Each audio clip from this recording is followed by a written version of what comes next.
All right. I think we're in the right place, Tim. Hey, Sir? Mr. Mayor. Good to Tony. see you. Nice to meet Tony, you. Andy. How are you? All right. Tim, how are you? Mayor? Doing Good well, to see sir. you. So this is the 1 year anniversary, right? Been rocking and rolling this year. We're just getting started. I appreciate all the work you guys have been doing. Getting a lot of positive feedback from people around the city. What we got hopping today, Tim? This is a good example of what we're running into alleys where people are just dumping.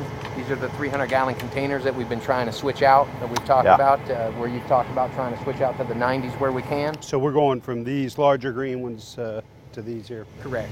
So the magnets, these cans were actually emptied just over a day ago, and if you look back, you can see they're already full. So we know we're getting people dumping over in here. Everything in this alley was collected 2 days ago. So, wow. So this is all 48 hours. Yeah, what's in the cans, some of the stuff on the ground's been here, since before Tuesday, but the cans were all empty Tuesday, and a lot of this debris that you see on the ground has occurred in a couple of days over here. We put in, what, about 80 cameras? Yeah. Is that right? Yeah, we've had Just 80 in the last different year? cameras so far this year, and those ones will capture people that are illegally dumping at locations like this, and then we'll track it down and try to go the enforcement. So we started out with the education side of it. We've done that, prevention side, and now we're moving into that enforcement phase. And I think I read 53 folks have already been charged or fined for illegal dumping. You are correct. Just in this year. Just this year. Since this effort started. Yep. And is most of the illegal dumping, or have you guys seen more of it taking place in neighborhoods that have these larger containers? Yeah, you're correct, sir. Yeah. So where we've got those 300s, the people that live outside the neighborhoods often come to these alleys because they know there's capacity to drop it. So they'll drive these alleys and just fill them up on a regular basis. So they're seeing a disproportionate amount of illegal dumping in the neighborhoods that have these. And I think it just reinforces how important it is. I know we hear from a lot of folks throughout the city about going to these smaller containers from the larger ones. So what are some other things we're looking to do in the year ahead? Yeah, so stepping up the enforcement side of it with the cameras, keep them do that. The crews now what we're doing is we've been tracking the data to see where the illegal dumping is happening the most. So we've swept every alley in the city a couple of times now. So now we've got some data that shows, and we're tracking that hotspot mapping. We're overlaying that with the solid waste inspector complaints, the illegal dumping, the tires that we're finding, and we're starting to identify hotspot zones now, and then that's where we're going to concentrate more on now that we have an idea of, What's our intel telling us? Is there a sense of where we need to be more focused moving forward? Sure, this area that we're in today. The Hilltop? Yeah, the Hilltop area. We've got some areas in Linden and a couple areas on the south side that we have identified. And we've our zones are about a 5 block by 5 block area. So we've got zones within them that are hit additionally hard. So what we got now, internally, we're looking at a hotspot map. Okay. So every day it gets updated with what we've collected, where we're at, and it'll change colors to let us know from green to yellow to red. And now we're going to start concentrating, getting rid of the red. And then as we work at those colors, as areas start to get worse, we'll know to concentrate there before it gets too bad. So now we're going to start using that data to drive our decision making. Have you seen a connection between our really, really high eviction rates? I mean, we got one of the highest eviction rates, and the set-outs, and how set-outs contribute to, debris, illegal dumping in alleys, and those types of things. I mean, the overall curb appeal and beautification in neighborhoods, and the impact evictions is having on that. Yeah, absolutely. So where we have the highest number of set-outs, that's where we do get a lot of illegal dumping.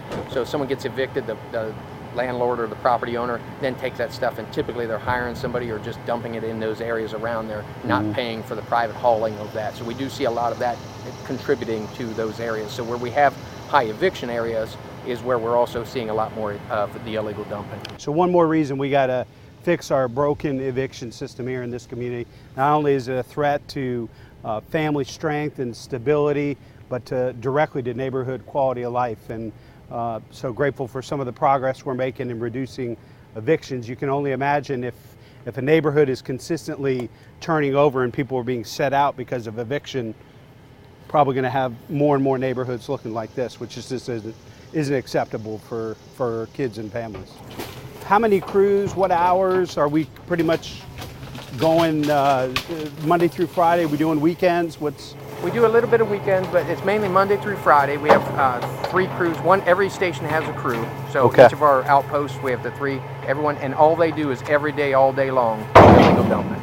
Gotcha. Do we get a sense, does our camera footage tell us? My guess is most of the the illegal dumping takes place at night, or maybe when folks are less likely to be around during the workday or things like that.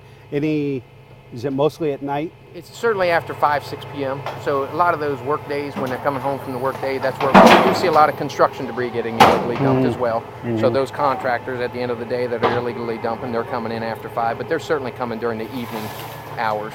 So we've been reaching out to the construction industry as well, educate and notify them. I don't know what it, Builders Exchange or other type of membership associations for construction.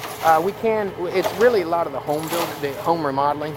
A lot of the contractors coming in, ripping out and redoing cabinetry, flooring. That's what we're seeing a lot. Kind of more of the mom and pop shops as opposed to larger construction firms. So some of the challenges, like with Franklinton being a hot area, where there's a lot of flipping houses, that sort of thing, that creates dumping, and people don't want to spend. It actually doesn't cost much to get a dumpster and fill it up, a couple $100, do it the right way. But they could pay somebody $50 to take it to an alley like this. Well, it's one of the things that drives me so crazy is that, I mean, you don't see this in certain neighborhoods. We live in Clintonville, and you don't see people running around doing illegal dumping. Probably in a good part of Northland, that's not the case either. It's folks choosing and selecting neighborhoods where they think they can get away with it. What's next? What do you see after? So when we're back here celebrating the 2nd anniversary and going into year 3, what are you thinking about? Either tools, technology, other resources to keep this effort going? Sure. So what we're looking at now, we're looking at getting a couple little skid steers. We just ordered one. Skid steers. It's a little, with a front end claw that it'll speed some of this process up. Okay. Looking at different technology on the cameras, just a little more advanced now to help with. We just recently got some license plate readers on them. Okay. Rather than just we're getting the LPRs in them. So nice. That way we can get a little better information. Good. Help us in the enforcement side of it. Good. And then really continuing the process of switching out as many of these 300s to 90s as we can throughout the city. Good news. We're just getting started. Yep. Thanks for being here. Thanks for your support of this. Appreciate you. Today's a great example of the work that's been going on over the last year to clean up our neighborhoods, specifically in our target areas, the Hilltop, Southside, and Linden. Helping to keep this place clean and bring up the aesthetics of the neighborhood are important for everyone involved. So hopefully the message gets out there that we're not going to tolerate it anymore.